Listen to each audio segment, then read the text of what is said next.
বিভিন্ন জায়গায় রটছে যে আমাদের 5 জনের মধ্যে যারা আমরা কলকাতা দিল্লি এগুলো কাজগুলোকে নিয়ে করেছি আমরা নাকি বিক্রি হয়ে গেছি। আমি আমরাতে যাচ্ছি না, আমি আমার কথাতে বলছি, ঠিক আছে?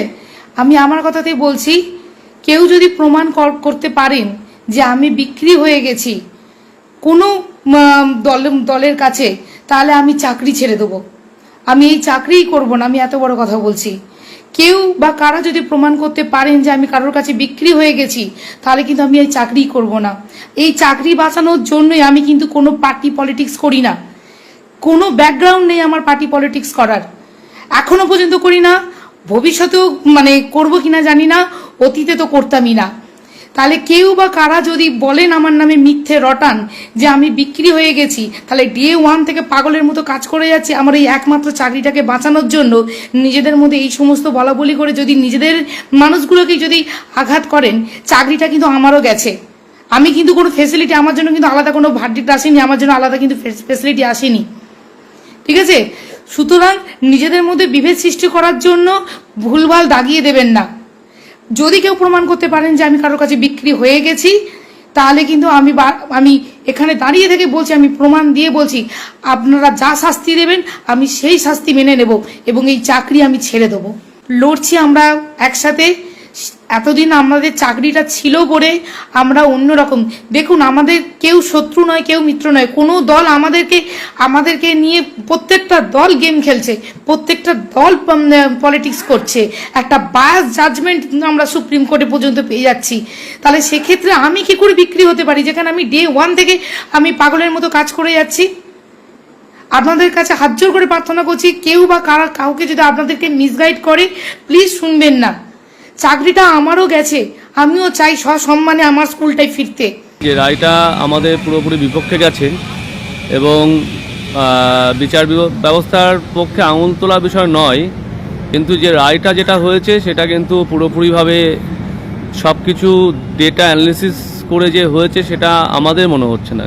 কারণ অনেক যে তথ্যগুলো সিবিআই ক্লিয়ার করেছিল এবং এসএসসি বা স্টেট দিয়েছে, সেগুলো অ্যানালিসিস করলে আমাদের কিন্তু এই রায় দেখতে হতো না ঠিকঠাক করে অ্যানালিসিস হলে। সেটা কিন্তু এটা আমাদের কথা নয়, এটা বিভিন্ন লয়ারদের কিন্তু কথা।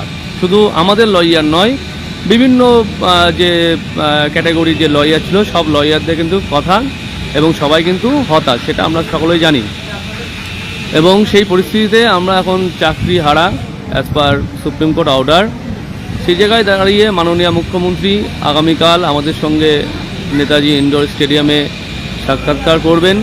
সেই মিটিংয়ের আয়োজন সম্পর্কে আমরা অলরেডি কম বেশি জানিয়েছি, বিভিন্ন ডিস্ট্রিক্ট মিটিংয়ে বা সোশ্যাল মিডিয়ার মাধ্যমে বা হোয়াটসঅ্যাপ গ্রুপের মাধ্যমে জানিয়েছি। এই মিটিংটাতে আপনারা যারা আমাদের সঙ্গে আছেন, যোগ্য শিক্ষক শিক্ষিকা এবং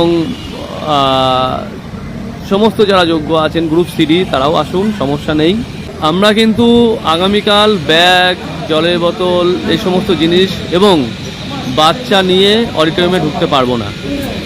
আমরা কেবলমাত্র ফোন নিয়ে ঢুকতে পারবো এবং আপনারা সকাল সকাল চলে আসবেন। সকাল 10টার মধ্যে কিন্তু এন্ট্রি গেট লক হয়ে যাবে, তারপরে কিন্তু এন্ট্রি নিতে পারবেন না। অলরেডি আমাদের শহীদ মিনারে ডকুমেন্ট ভেরিফিকেশান চলছে। আমাদের যে সমস্ত যোগ্য শিক্ষক শিক্ষিকা আমাদের সঙ্গে আছেন তাদের ভেরিফিকেশান চলছে। একটা বিষয় বলে রাখি, যেহেতু কম টাইমের মধ্যে বিষয়গুলো ঘটেছে, যারা আসতে পারেননি তারা কিন্তু চিন্তা করবেন না, আগামীকাল সকাল সকাল চলে আসবেন। গেট পাসটা আজকে যারা পাচ্ছেন নিয়ে যান। যদি কোনো কারণে না আসতে পারেন চিন্তা করবেন না, আমাদের জেলা প্রতিনিধি যারা আছেন সবার কাছে কার্ড থাকবে। আপনারা আগামীকাল সকাল সকাল চলে আসবেন। বুঝতে পারছেন 10টার মধ্যে গেট বন্ধ হয়ে যাবে, মানে কাজ অনেকটাই থাকবে এবং কার্ড দেওয়ার ব্যাপার আছে, তারপরে লাইন করে যাওয়ার বিষয় আছে। হ্যাঁ, সেই জায়গায় দাঁড়িয়ে আপনারা সকাল সকাল চলে আসবেন, এখান থেকে এন্ট্রি পাস কিন্তু পাবেন। এমন দুশ্চিন্তা করার দরকার নেই, এন্ট্রি পাস হয়তো আজকে না আসলে পাচ্ছেন না, এখন বিষয় নয়। আমরা চেষ্টা করছি আজকে যারা আসছেন সবাইকে তুলে দেওয়ার, তাহলে আমাদের ওয়ার্কলোডটা কমে যাবে, আপনারাও নিশ্চিন্ত হয়ে যাবেন। যারা কোনো কারণে আসতে পারছেন না, বিভিন্ন এমার্জেন্সি বা ডিস্টেন্সের জন্য, তারা চিন্তা করবেন না, আগামীকাল সকাল সকাল চলে আসবেন, কার্ড পেয়ে যাবেন। আর জেলা নেতৃত্বর কাছে কন্ট্যাক্ট করুন, জেলা নেতৃত্বের কাছে কার্ডগুলো থাকবে, এন্ট্রি পাস পাবেন, ঠিক আছে। এই বিভিন্ন জায়গার থেকে সূত্র মারফত টেন্টেডরা নাকি আসবে, টেন্টেড টিচার বা নন টিচিং স্টাফ আছে, কিন্তু আমরা এখান থেকে যেটা জানতে পারছি ওনারা আশ্বাস দিয়েছেন টেন্টেডদের কিন্তু এখানে অ্যালাউ করা হচ্ছে না, ঠিক আছে। ওই জন্য বিভ্রান্ত হওয়ার দরকার নেই। আর জেনে এসেছি যে কিছু কিছু জায়গায় ফেক নিউজ আসছে যে স্যালারি বন্ধ হয়ে যাবে, এখন পর্যন্ত ওরকম কোনো প্রভিশন নেই। এবং বাকিতে তো নিশ্চয়ই কালকে সিএম ম্যাম বলবেন। এবং একটা কথা বারবার করে বলছে যে এখনও পর্যন্ত এই টার্মিনেশন প্রোটোকলের কিন্তু এখনও কোনো কিছু নিউজ নেই এবং স্যালারি স্টপেরও ব্যাপার নেই। এবং বাকিটা কালকে সিএম বলেই দিয়েছেন আমাদের মিনিমাম টোটালটাই এন্টায়ারটা।